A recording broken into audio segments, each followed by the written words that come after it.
Hello student, कैसे हैं आप सभी। मैं रागेश कुमार स्वागत करता हूं आप सभी का डीसी मैथ्स पाटन पे। डीसी मैथ्स पाटन जो आपको प्रोवाइड कर रहा है सीजीबीएसई क्लास 10th के मैथ्स का सल्यूशन, वो भी अपने लैंग्वेज हिंदी में।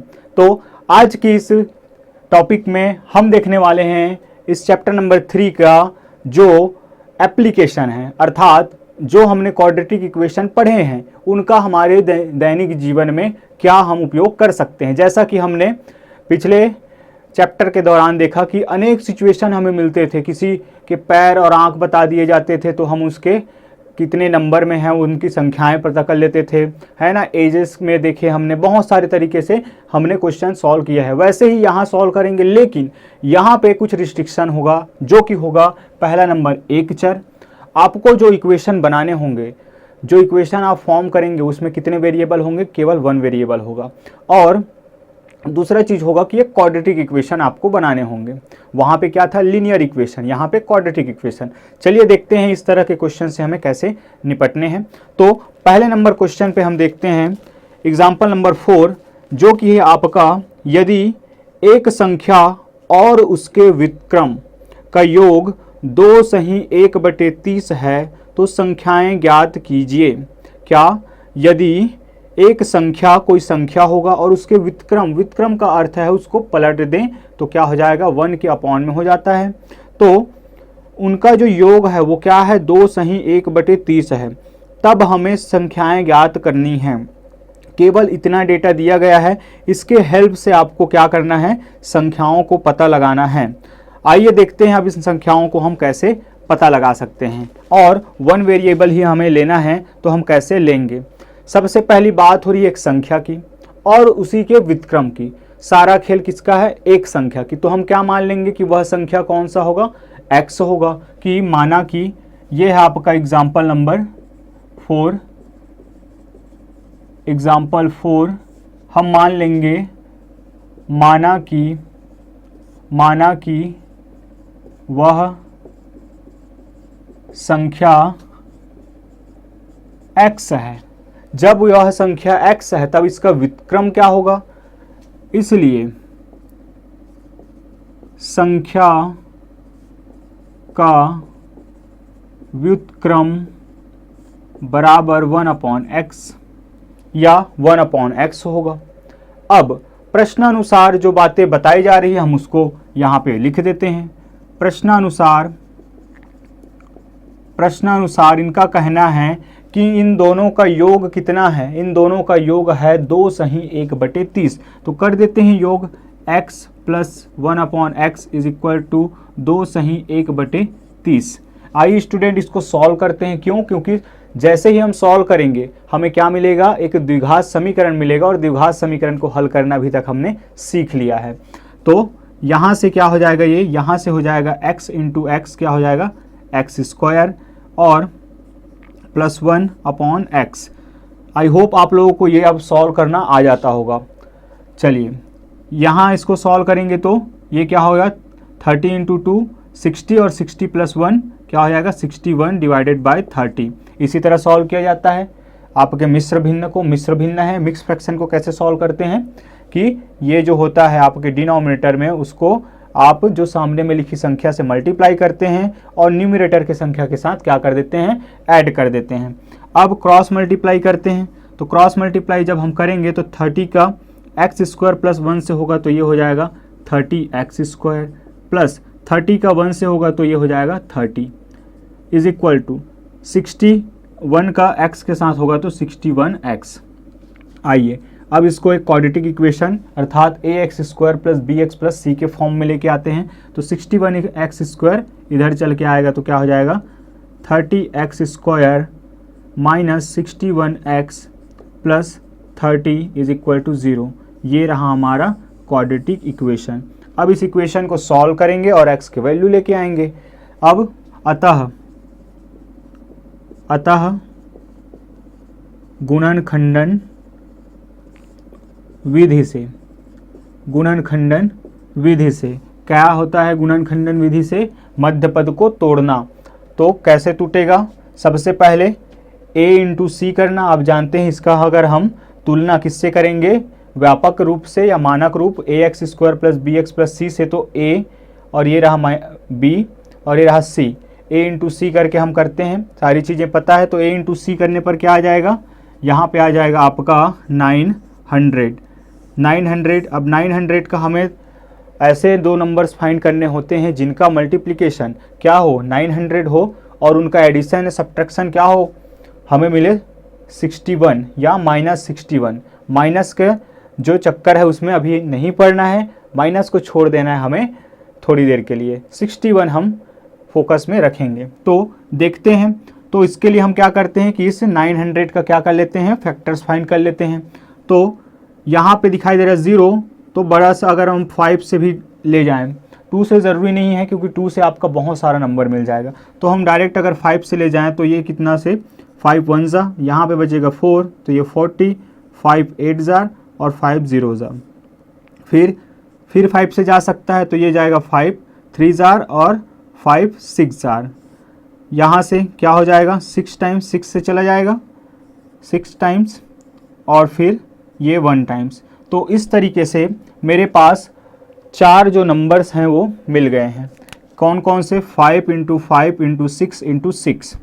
अब इनका करना है ग्रुपिंग, आपको पता है मेथड, अगर नहीं पता तो जाइए चैप्टर नंबर 1 पे जब हमने इस फैक्टराइजेशन मेथड का डिस्कशन किया है, वहाँ पे इन सारी चीज़ों को मैंने बताया है वहाँ के क्वेश्चन के लिए, और इससे पहले भी इसके बारे में बात किया गया है। तो फैक्टर्स फाइंड करने के बारे में यहाँ से क्या आ जाएगा, 5 इंटू 5 25, यहाँ से क्या आ जाएगा 36। आइए देखते हैं इनका मल्टीप्लिकेशन क्या होता है। इनका मल्टीप्लिकेशन क्या होगा 900, और इनका एडिशन क्या होगा, इनका एडिशन होगा 25 plus 36 is equal to 41।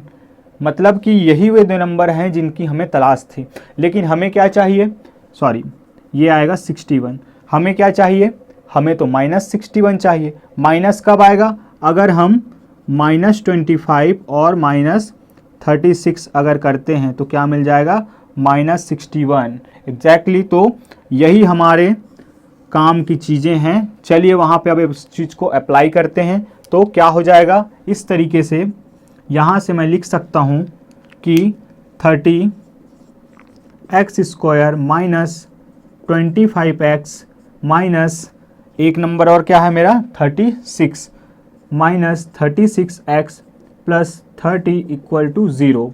Solve करते हैं तो यहाँ से क्या कॉमन आ जाएगा, 5 के टेबल में 30 भी आता है और 5 के टेबल में 25 भी, और 5 तो बाहर हो जाएगा, दोनों ही जगह पे x दिख रहा है तो 5x कॉमन। तो यहाँ बच जाएगा आपका 6x माइनस 5। यहाँ पे अगर देखें स्टूडेंट तो क्या है, यहाँ 6 के टेबल में 36 आता है और 6 के टेबल में 30 भी आता है, तो 6 कॉमन निकल जाएगा। चूँकि यहाँ माइनस साइन है तो -6 जो है आपका कॉमन हो जाएगा। तो यहाँ से क्या मिल जाएगा, 6x बचेगा और यहाँ बच जाएगा 5 equal to 0। 6x minus 5, 6x minus 5, मतलब कि हम सही दिशा में बढ़ रहे हैं। आगे बढ़ते हैं और इसमें से 6x माइनस 5 जो है आपका क्या है, कॉमन दिखाई दे रहा है दोनों ही टर्म पे। तो इस तरीके से यहाँ से 6x माइनस 5 जो है कॉमन निकल जाएगा, तो यहाँ बच जाएगा 5x और यहाँ बच जाएगा -6। तो 5x माइनस 6 इक्वल टू 0। अब एक बार इसको 0 के इक्वल, एक बार इसको 0 के इक्वल, देखते हैं हमें क्या नंबर मिलने वाले हैं। तो यहाँ से क्या मिल जाएगा हमें मिल जाएगा, चलिए 6x माइनस 5 इक्वल टू 0। तो 6x इज इक्वल टू 5 और x इज इक्वल टू मिल जाएगा 5 डिवाइडेड बाय 6 ये, और इसी प्रकार 5x माइनस 6 इक्वल टू 0। तो यहाँ से ये इधर जाएगा तो क्या बच जाएगा, 5x is equal to 6। Now x is equal to 6/5। स्पष्टता यहाँ बातें क्लियर हैं।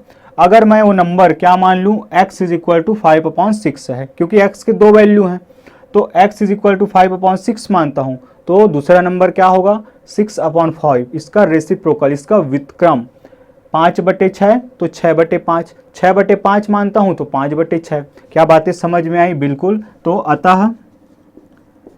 अतः वे संख्याएं, या हम मान लें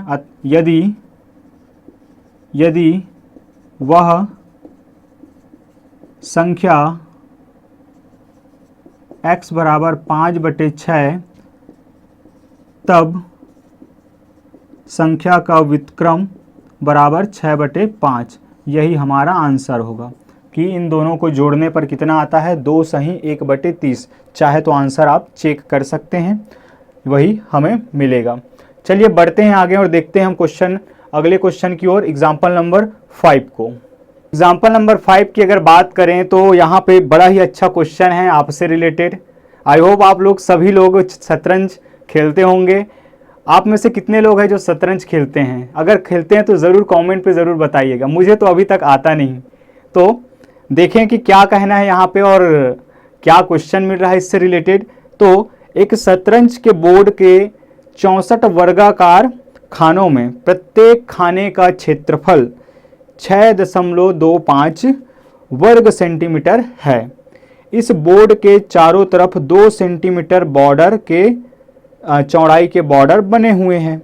शतरंज के बोर्ड के एक भुजा की माप ज्ञात कीजिए। सबसे पहली बात तो कुछ बातें कि शतरंज बोर्ड आखिर किस आकार के होते हैं। सबसे पहला सवाल यह होना चाहिए, किस आकार के होते हैं? तो ये होते हैं आपके वर्गाकार। अब इसमें कुल कितने खाने होते हैं? इसमें कुल खाने होते हैं 64। और क्वेश्चन के अनुसार आपका जो 64 खानों में प्रत्येक खाने का जो एरिया है, जो क्षेत्रफल है, वो कितना हो रहा है? वो हो रहा है आपका 6.25 वर्ग सेंटीमीटर। अब इस आधार पे इस जो ये केवल कितने की बात है, वो अंदर की बात है जहां बॉक्सेस बने हुए हैं। बहुत ध्यान से समझिएगा स्टूडेंट, बहुत स्टूडेंट को यहाँ पे समस्या आती है, वो इमेजिनेशन ही नहीं कर पाते। तो खैर इमेजिनेशन की बात आई है तो मैं आपके लिए कुछ रखा हूँ, तो वहाँ से आपको चीज़ें और क्लियर हो जाएगी। तो पहली तो समझ लेते हैं। तो ये जो 64 खाने हैं उसमें से प्रत्येक खाने का जो एरिया है वो कितना है? 6.25 स्क्वायर सेंटीमीटर। ये तो हो गई बात क्लियर। अब ऐसे ही अगर 64 खाने हैं तो उन 64 को मिलाकर मेरा वो बोर्ड तैयार होता है जहाँ पे मैं क्या करूँगा? चेस खेलूँगा। तो उस पूरे बोर्ड की अगर मुझे एरिया निकालना हो तो क्या करूँगा? मैं 64 को 6.25 से मल्टीप्लाई कर दूंगा तो क्या निकल जाएगा? वहाँ का एरिया। अब कुछ बातें और हैं जो कह रहे हैं कि आपको केवल ऐसे ही नहीं दिया जाता। जब आप खरीदने जाएंगे मार्केट में तो चेस बोर्ड जो होता है साइड में क्या लगे होते हैं? उनके बॉर्डर्स लगे होते हैं। और वो बॉर्डर्स कितने विड्थ हैं उनका जो चौड़ाई है वो है आपका 2 सेंटीमीटर। अब इस आधार पे वो कह रहे हैं कि इस बोर्ड का, पूरे बोर्ड का आप क्या फाइंड कीजिए? एक भुजा बताइए। क्योंकि एक भुजा अगर आप बता दिए तो वर्ग के सभी भुजाएं समान होती हैं, मतलब कि आपने सभी भुजाएं बता दी। तो चलिए थोड़े से बात, आपको पूछा है एक भुजा, तो माना कि वह भुजा क्या है? सबसे पहली बात मान लेते हैं एग्जाम्पल नंबर ये है आपका 5। तो सबसे पहली बात, या जो चीज़ें दी गई हैं थोड़ी सी बात उन पर कर लेते हैं। दिए गए जो हमारे पास उपलब्ध जानकारियां हैं उनको लिख लेते हैं कि दिया है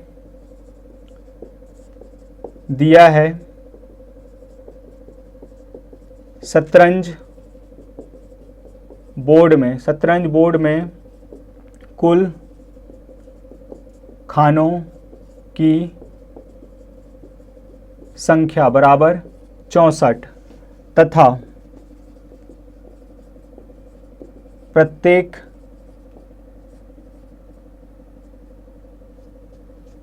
खाना का क्षेत्रफल बराबर 6.25 स्क्वायर सेंटीमीटर। ये है प्रत्येक खानों का क्या है आपके पास? 6.25 सेंटीमीटर आपका उसका क्षेत्रफल है। उसके बाद कह रहे हैं कि इस बोर्ड के चारों तरफ 2 सेंटीमीटर चौड़ाई के बॉर्डर बने हुए हैं और शतरंज बोर्ड की एक भुजा की माप आपको बतानी है। बस अब इतना ही काफ़ी है आगे के लिए। तो हम क्या कर लेंगे? मान लेंगे कि एक भुजा की जो लंबाई है वो क्या है? वो x सेंटीमीटर है। माना कि या उससे पहले एक बात और, जैसा कि हम अभी चर्चा कर रहे थे कि क्यों ना हम एक चेस बोर्ड को ही देख लेते हैं। तो चेस बोर्ड की अगर बात की जाए तो थोड़ा सा हम यहाँ पे ड्रॉ कर लेते हैं कि चेस बोर्ड होगा कैसे। पहले ये 64 खानों की अगर बात करें तो ये 64 खाने कैसे दिखने वाले हैं, अगर यहीं पे बना लेते हैं तो ये रहा चेस बोर्ड, ये स्क्वायर शेप का मान लीजिए तो ये मान लीजिए स्टूडेंट कि ये हमारा चेस बोर्ड है। हालांकि यहाँ जलेबियों जैसे दिख रहा है ये जो मैंने ब्लैक कलर किया है वो, लेकिन आप लोग अंडरस्टैंड कीजिए इस बात को, क्योंकि मुझे कुछ खास ड्राइंग बनाना नहीं आता। तो चलिए, ये आपका शतरंज बोर्ड है और ये बोर्ड कहाँ है, अंदर की बात हो रही है। अभी हम इस पर बॉर्डर्स नहीं लगाए हैं, याद रखिएगा बॉर्डर्स जो है नहीं लगे हुए हैं। तब इस स्थिति पे ये जो एक आपका स्क्वायर शेप का जो बॉक्स है उनका जो एरिया है वो क्या है 6.25 सेंटीमीटर स्क्वायर। तो इसी तरह अगर मैंने 64 बॉक्सेस को एक साथ मिला दिया तो इस पूरे बोर्ड का मुझे एरिया नहीं पता चल जाएगा, बिल्कुल पता चल जाएगा। तो यहाँ से मैं लिख सकता हूँ कि इसलिए बॉर्डर के बिना अभी बॉर्डर नहीं लगा हुआ है, तो बॉर्डर के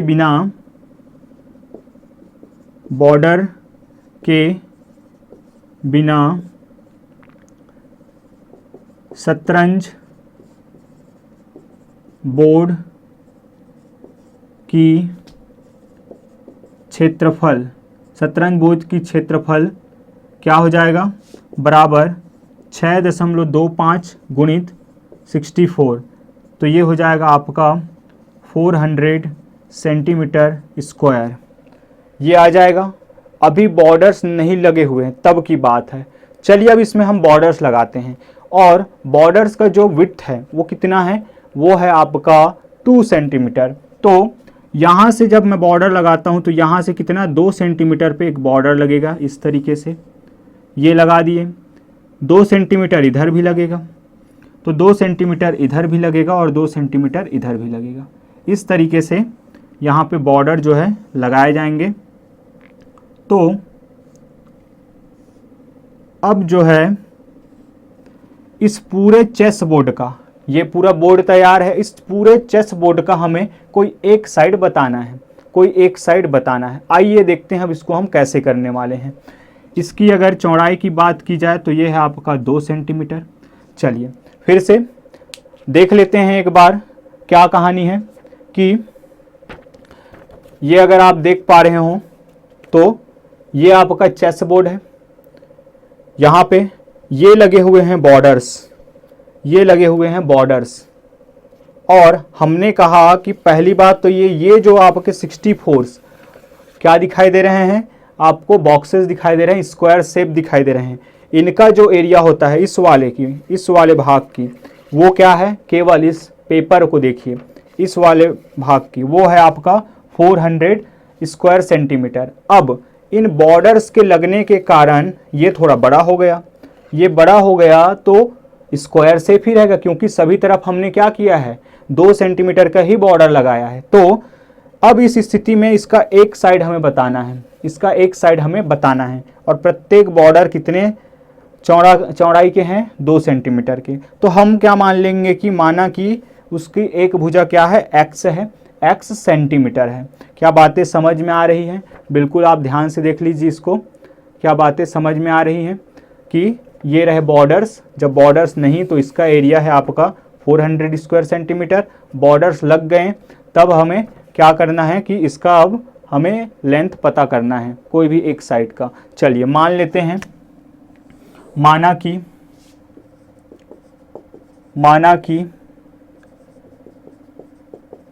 शतरंज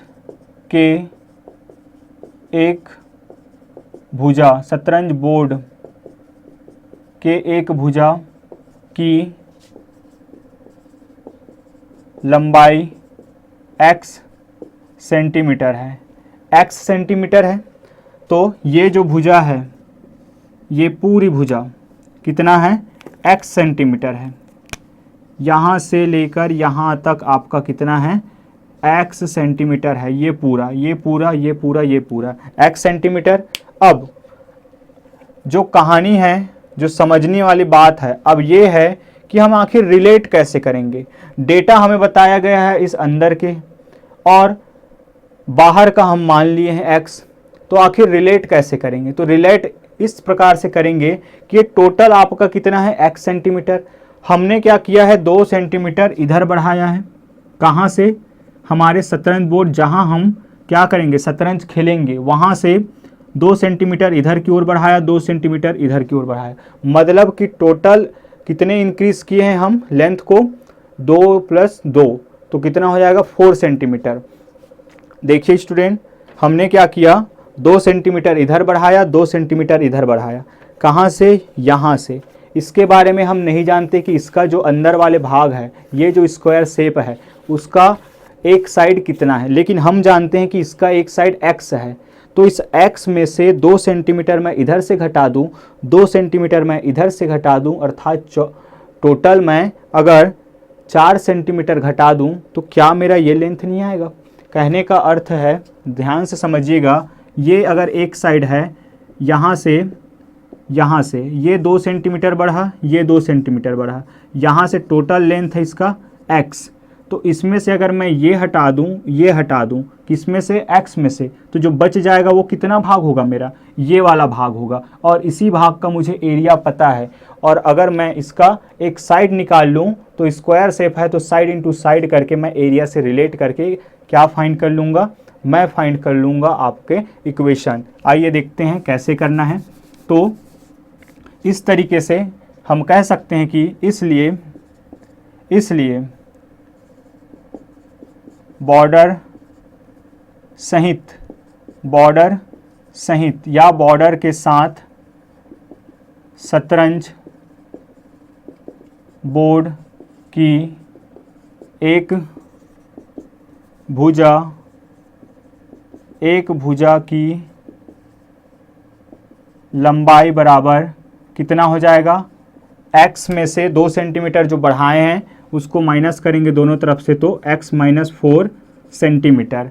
अब आपके पास है इसका एरिया, किसका, इस पूरे का, और आपके पास है उस शतरंज बोर्ड का जो एक साइड है, इसका आपका एक साइड। तो साइड इंटू साइड करके हम क्या कर लेंगे, इसलिए शतरंज बोर्ड का क्षेत्रफल बराबर भुजा गुणित भुजा। क्या हो जाएगा, भुजा गुणित भुजा, तो x - 4 इंटू x - 4 हो जाएगा शतरंज बोर्ड की। और ये कब है स्थिति, याद रखिएगा स्टूडेंट, शतरंज बोर्ड का क्षेत्रफल किसके साथ, बॉर्डर के साथ, याद रखिएगा इसको, बॉर्डर के साथ हम बात कर रहे हैं। तो अब इसलिए क्या मैं इस एरिया को इस एरिया के बराबर कर सकता हूं, क्योंकि हमने कैलकुलेट किया तो ये 400 स्क्वायर सेंटीमीटर आया। जब हमने बॉर्डर लगा के कैलकुलेट किया तो ये, लेकिन चीज़ तो वही है, एरिया तो वही है, तो दोनों एरिया क्या हो जाएंगे, इक्वल हो जाएंगे। तो x - 4 into x - 4 is equal to 400। यहाँ से क्या हो जाएगा, यहाँ से हो जाएगा x into x, x square x - x into -4 -4x, यहाँ से -4x, यहाँ से हो जाएगा आपका 4 इंटू 4 + 16 इक्वल टू 400। बढ़ते हैं आगे, यहाँ से हो जाएगा x square -8x + 16 is equal to 400। 400 जब इधर आएगा तो क्या हो जाएगा, x square -8x + 16 -400 is equal to 0। यहाँ से आपको इक्वेशन मिल जाएगा x स्क्वायर -8x, यहाँ से क्या हो जाएगा, यहाँ से हो जाएगा आपका -384 इक्वल टू 0, 384 इक्वल टू 0। ये आपका इक्वेशन मिल गया। अब इस इक्वेशन को सॉल्व जब हम करेंगे तो हमें क्या मिल जाएगा, x के 2 वैल्यूज़ मिल जाएंगे और उन पर हम बात करेंगे कि कौन सा अपना साइड होगा। तो चलिए इसको सॉल्व करते हैं। Therefore X square minus 8x minus 384 equal to 0। तो यहाँ से मिडिल टर्म स्प्लिट करेंगे तो 384 ऐसा दो नंबर लेना है मुझे जिसका मल्टीप्लिकेशन क्या है 384 और उनका एडिशन या सब्ट्रैक्शन क्या मिले मुझे -8 मिले। तो इस 384 का क्या कर लेते हैं हम गुणनखंडन कर लेते हैं ताकि पता चल जाए वो नंबर। तो लास्ट में 4 दिखाई दे रहा है तो किसके साथ आगे बढ़ सकते हैं हम 4 के साथ आगे बढ़ सकते हैं। तो 4 9 ज़ा 36 और 4 6 ज़ा 96। फिर से यहाँ पे किससे आगे बढ़ सकते हैं हम, क्या हम 4 से आगे बढ़ सकते हैं, देखते हैं ट्राई करके। तो 4 से जब हम आगे बढ़ना चाहेंगे तो क्या मिलेगा यहाँ 4 1 ज़ा 4 4 2 ज़ा बिल्कुल आगे बढ़ सकते हैं 4 1 ज़ा 4 और 4 2 ज़ा 8, यहाँ बच जाएगा 1 4 4 ज़ा 24। अब ये 24 किससे जाएगा 24 भी 4 से हम ले जा सकते हैं तो ये जाएगा 6 टाइम्स 6 से अगर हम 1 टाइम्स अगर इसको आगे बढ़ाते हैं तो क्या आ जाएगा 64। तो सॉरी 24। अब इसमें से अगर हम बात करें तो ये क्या हो जाएगा 4 × 4 16 16 × 4 हो जाएगा आपका 64 और 64 × 6। बट यहाँ पे जो है आपको जोड़े नहीं बन पा रहे हैं सही से, तो क्या कर सकते हैं इनका अगर 24 × 16 करते हैं। आइए देखते हैं हम क्या करते हैं 4 × 4 और 4 × 6। तो 4 × 4 16 × 24 इन दोनों का मल्टीप्लिकेशन तो मुझे 384 मिलेगा और इनका एडिशन क्या मिल जाएगा, एडिशन मिल जाएगा मुझे 40 लेकिन सब्ट्रैक्शन मिलेगा मुझे 8। याद रखिएगा सब्ट्रैक्शन सब्ट्रैक्ट करने पर कितना मिल जाएगा 8 मिल जाएगा। चूँकि मुझे -8 चाहिए इसलिए मैं क्या करूँगा -24 + 16 इज इक्वल टू हो जाएगा -8। तो ये रहे मेरे दो नंबर्स। तो आइए बढ़ते हैं और देखते हैं इसको कैसे अब करना है। बस आपका आंसर अब आने वाला है, x का मान निकल जाएगा। देखते हैं क्या हो जाएगा यहाँ से, ये हो जाएगा आपका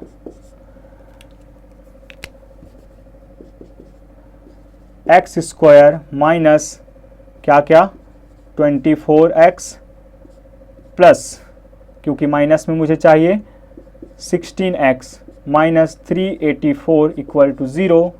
यहाँ से ये हो जाएगा अगर हम मिडिल टर्म स्प्लिट करें तो ये, और यहाँ से कॉमन क्या आ जाएगा x कॉमन हो जाएगा और x माइनस 24 बचेगा। यहाँ पे आ जाएगा 16 बाहर तो यहाँ पे बच जाएगा x माइनस 24 इक्वल टू 0। इस तरीके से x माइनस 24 और x प्लस 16 ये दो नंबर्स आपके पास हैं। एक बार हम रखेंगे x is equal to x minus 24 equal to 0 और एक बार रखेंगे x plus 16 is equal to 0। तो x minus 24 is equal to 0 means x is equal to 24 और तथा x प्लस 16 इक्वल टू 0 तो x इज इक्वल टू हो जाएगा -16। अब यहाँ से आप 24 लेंगे या 16 लेंगे, 24 लेंगे या 16 लेंगे। जैसा कि बुक में आप देख के भले ही आसानी से बता सकते हैं कि 24 लेंगे, लेकिन कारण आप ज़रूर बताएंगे स्टूडेंट कि क्यों हम 24 ले रहे हैं। जिसको भी पता हो ज़रूर कमेंट में आप बताएंगे कि क्यों 24 ले रहे हैं। आंसर आपका 24 आएगा यहाँ पे। तो अतः यहाँ पे आप रीज़न लिखेंगे पहले तो कि 24 क्यों नहीं ले -16 को क्यों आप नहीं ले रहे हैं। उसके बाद लिखेंगे कि अतः शतरंज बोर्ड की एक भुजा की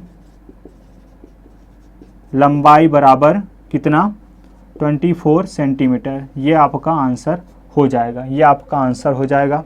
होप यहाँ चर्चा किए गए मुख्य बिंदु आप लोगों को समझ आएंगे होंगे। जैसे कि हमने एक बोर्ड बनाकर आपको समझाने की कोशिश की। अगर कोई इससे रिलेटेड कोई क्वेश्चन है या कोई बातें समझ नहीं आई या कुछ सुझाव भी है आपका तो ज़रूर हमें बताइए। तो चलिए बढ़ते हैं आगे और देखने वाले हैं हम अगले नंबर के एग्जाम्पल को।